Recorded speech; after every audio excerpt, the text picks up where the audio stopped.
Hey, what is going on everyone? Welcome back to another Clash Royale video, and in today's video we're going to be taking our last look at the Flying Machine Draft Challenge. So thankfully folks, over these last 2 or 3 weeks, Supercell hasn't released any big special events, so hopefully this gives me enough time to catch up on everything that I've been meaning to. So without further ado, let's get back to today's video. I'll be playing on my third account here, as you can see, and it is a draft battle nonetheless. I really love draft. Draft is just a really good game mode. I mean, you get to pick half of the cards right in the middle of the game there, and then the other half is given by your opponent. It's a really nice just mechanic, I guess. I'm not really sure how to term this, but generally I just love draft. It just feels like your choices in the game matters so much, because if you pick the wrong card, it can really screw things up, or it can actually help you win the game overall. So seeing how this match is turning out right now, we did manage to block most of that pushes damage there, and we have the Flying Machine, Inferno Dragon, and Princess coming up there. The Princess just on a sliver of HP there. She'll be able to provide some good support there for our little push here, and I'm waiting with the arrows there because I knew the Skeleton Army was coming, but I hesitated just a little bit too much there, and unfortunately for me, I ended up losing the Princess. So I was like, you know what, instead of using the arrows anymore, let's just use another Princess instead. So our little Princess here makes her way up to the bridge, and she's gonna let out at least one volley of arrows on that tower there, so that's all good for us here. And I'm gonna just burn down that knight quickly because I really don't want it getting any damage, and with the graveyard in hand there, if the knight was allowed to live, he'd probably make a nice graveyard push, and we probably would not have been able to defend it fairly well, because I mean, if we use Spear Goblins,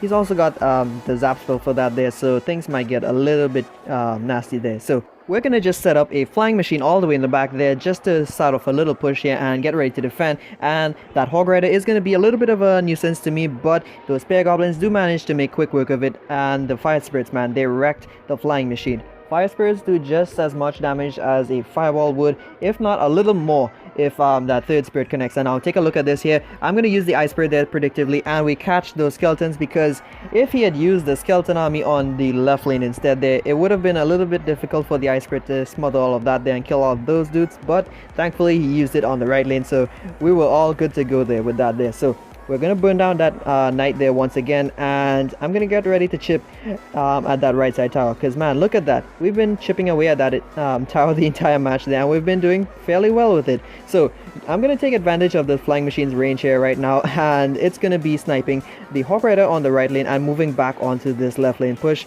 It's dealing a lot of damage right now. That Flying Machine is so worth. We are able to cycle back up to a second Princess, and that's gonna be really great for us, because nothing's more annoying than having 2 princesses on the enemy side at once, right? So I kind of messed up and I overcommitted there, so we did suffer a lot of damage really unnecessarily there, but it seems that my opponent would have given up. I really don't know why I dropped those Spear Goblins down on the right lane there, and time is running out here. Can we get this left tower down? Can we get it down? Unfortunately folks, the answer is no. We were just like 1 second off. If I had just dropped those Spear Goblins down the other lane there, I probably would have been able to get a 2-crown victory there instead of 1. But anyways, let's move on to match number 2. So Royal Cancer or Elite Cancer, pick or choose. It's my decision to make, and I'm gonna make the decision of taking Elite Barbarians there. So the reason why I took that there is because I knew if I had the Elite Barbarians, I could always keep that Royal Giant in check, even though the Royal Giant can get really annoying with all of those damage, the damage that he does with the cannon that he holds.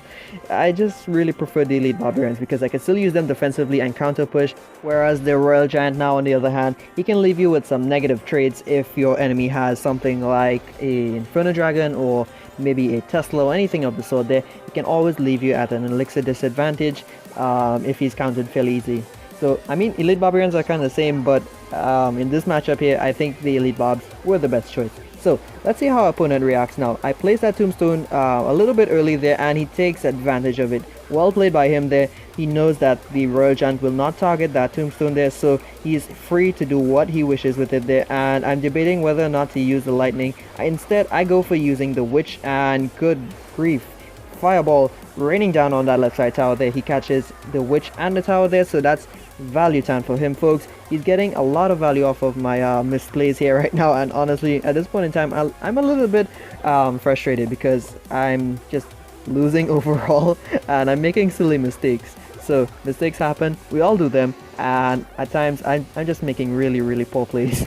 So trust me folks, not every single move I make is the best, but some of them are pretty creative, I guess you could say that. So we're gonna get ready to push with the balloon there. He does have Tesla up in rotation, but he dropped a musketeer first and then drops a Tesla. Now honestly folks, that would be a bit of an overcommitment. I mean, I did have the lightning in hand, but the musketeer and the archer would technically be enough. So I don't know, do you think that was a good play by him to still just drop the Tesla or not? I mean, it did kite the balloon, but I'm not quite sure. Maybe, I don't know, I'm just wasting time. Let's move back on with the match.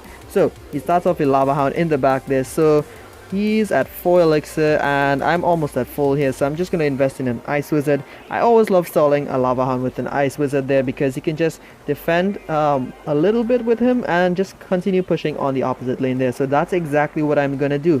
I'm going to use the Ice Wizard there just to buy time and move back onto the right lane there with the balloon. We do get it to get to the tower there, and we managed to get some of that lovely death damage. And then take a look at this, we get lightning value there. We managed to strike down the musketeer, the flying machine there. I would say that was a very worth lightning spell there, and thankfully the dart goblin was just out of range of that fireball there. So since he made a mistake, it is time to capitalize on it. We're gonna rush with the elite barbarians. It is time to bring out the big guns, and I don't know why my opponent decides to rush with, well, not rush, he's defending with the royal giant there and the Tesla there. So a bit of an overcommitment there, and unfortunately for me, the royal giant still takes the tower. So feels bad, man, feels bad. The royal giant killing a tower, it never feels good. So we have a witch down on that left lane, so I'm like, you know what, let's just not let this go to waste. So I'm gonna push with the balloon there. We strike down the tower, the flying machine and the musketeer, so that is a good bit of value there. And that Tesla was just a tad bit too late, so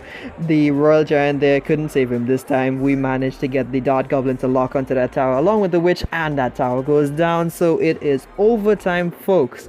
This is where miracles happen. Let's see what we can do.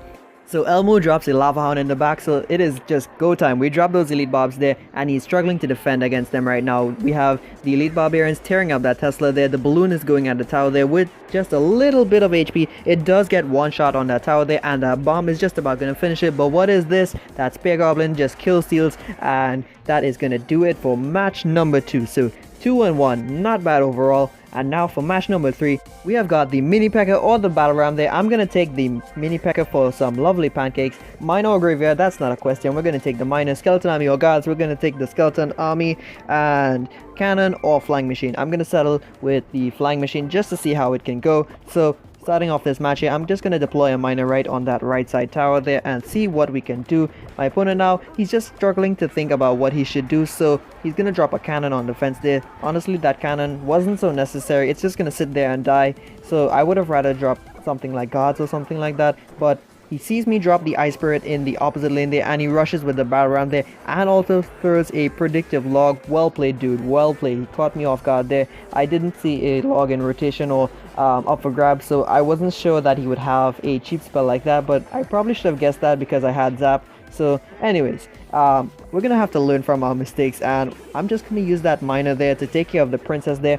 Take note of how I dropped the miner behind the princess this time, because normally people drop the miner up in front of the princess, and that's usually where you can just run into a little bit of problems, because people can block the miner with something like a knight or goblin gang, goblins, ice golem, anything like that. So try dropping the miner behind the princess. It also saves you some time where the miner has to walk to the tower, so you can possibly get one extra shovel strike. So just some food for thought. Anyways, we have got our Ice Spirit up in rotation this time. I'm just gonna plant it really close to the battle ram there. We take care of those fire spirits there with a zap, and my opponent guessed wrong this time. So he thought that I would use the skeleton army, but he was wrong. I'm gonna use the miner on the opposite lane there, just to continue doing my chip damage there and keep my opponent on his toes there. So that electro wizard now, he's gonna be a little bit of a pain for us, so I'm gonna have to use the spear goblins here to clean him up there. But the princess, man, I really should have thought that through. If the spear goblins just had a little bit more time there, they would have taken care of her. So I'm gonna have to use an ice wizard again now. So quite unfortunate for us there. I really spent a little too much elixir there, so we're gonna have to get ready to deal with this once again. So I'm gonna use a flying machine now to snipe that cannon there, and unfortunately for my opponent now, that fire spirit deployment was really poor there, so he couldn't get to do anything there. And by the time he drops that log there, most of that graveyard is already dead. So things are not looking good for him right now. We've got that right side tower pretty darn low, if I do say so myself. He's rushing again with the battle ram there. This time I'm waiting for him again. We're going to use the mini P.E.K.K.A there to soak up those fire spirits there. And while we're at it, I'm going to just toss a zap on that princess there, so we take her out of the picture there. And once again, minor for that tower there. The tower takes care of that last skeleton, so unfortunately we couldn't get the skeleton to run up and give some support there, but we still have my opponent on his toes. Right now he's just a little bit desperate to try to get something going, and once again he's gonna toss that log at us, but I am fully aware of it. He's been doing that since the first time he deployed the battle ram, so I know in my mind that I shouldn't use the skeleton army there. And minor and spear goblins, it's been a while folks, but you've heard me say it before, I love doing that push. Anyways, that is it for match number 3. Now let's get to some of the chest openings that I have here for you all. Let's open up the silver chest. What can we get inside of it? These are random chest openings, by the way. Not all of them are very recent, but some of them are. So let's see what we can get in this crown chest now. 596 gold, 2 gems, 8 arrows, 20 royal cancers, 46 ice spirits, 8 flying machines. Not bad overall. And for our clan chest, let's see what we can get. It's a tier 10 clan chest, so 1620 gold, 1 mega minion, 2 ice columns, 6 tombstones, 7 wizards, so pretty good overall. 11 heal spells, I don't even use heal, and 3 baby dragons. What's the last card? And it is 240 dank skeletons. So folks, let's take a look at this draft chest now. This draft chest is probably the first draft chest I would have gotten in a long while, and the reason for that is because I never really push on ladder, especially on my main account. I'm just kind of hesitant to do that, so let's see what we can get in it. And do excuse the lag there folks, my goodness, my phone was just freezing up so much. So our first choice is going to be between the mortar and the minion horde there. Let's see what we can take there. I would actually take what was it actually? Oh, it was the minion horde, yeah, because a lot of people usually requested that there. Hog riders, baby, we are taking those. I love hog riders. I mean, I hate them at the same time because they're kind of easy to play, but these days I've been using them on ladders, so I'm gonna take that. And fireball, we need the fireballs anyway because tons of people request those. And bowler or expo. Normally I would take probably the bowler, but this time I was just like, you know what, that expo is really close to being upgraded anyway, so why not? So I take 10 expos there. Really satisfied with that overall, and I'm just a little bit salty that I never got a legendary from a draft chest yet. I mean, I have gotten a lot of free legendaries overall, but since the day that they were first introduced, I had a lot of friends saying that they got a legendary from their tier 1 chest and stuff, so it made me a little bit jealous. But anyways, now let's see what we can get in this bad boy here. We've got a giant, some minions, elite barbarians, some bomb towers, mortars. Things are looking fairly decent so far, and a couple of giant skeletons. So giant skeleton are my favorite epic, but hey, we're gonna work with that anyways. So opening up all of these random chests now. I've got so many of these chests. Let's open up all of these silver chests. We've got Valkyries, Knights, and let's see what we can get in this silver chest here. I wonder what's taking so long. My internet, man, it's just cancer. Take a look at how much this chest is lagging. I swear to God, my chest lag all the time. It's horrible. It's not like they're gonna give me anything good anyways, right? So got gold, ice golem, bats, and oh my goodness, what is it? Oh my goodness, folks, a legendary in a silver chest. There's a first time for everything, folks. We've got a princess there, folks. Lovely, just lovely. That's enough for level what is it there, 2? We've got 2 out of 4 for level 3, so I'm very satisfied with that there. But I don't know why my second account just gets so many princess cards for free. It's like they're telling me, just play princess already, just do it. So I'm gonna probably use her in some of my decks, or at least incorporate her in any deck overall. But anyways, let's get back to this chest opening here. Now we have got some goblins, knights, spear goblins, and rockets. Not bad overall. By the way, folks, I did forget to include this chest opening for the sudden death stuff, so let's see what we can get in this one here now. Again, another lucky chest. What is it with me and lag? I don't know. Zap, arrows, we've got mortars, knights, dart goblins, and skeleton armies. Good chest, good chest. And now for the clan chest, folks, can we do it? can we get a second legendary card in this video here.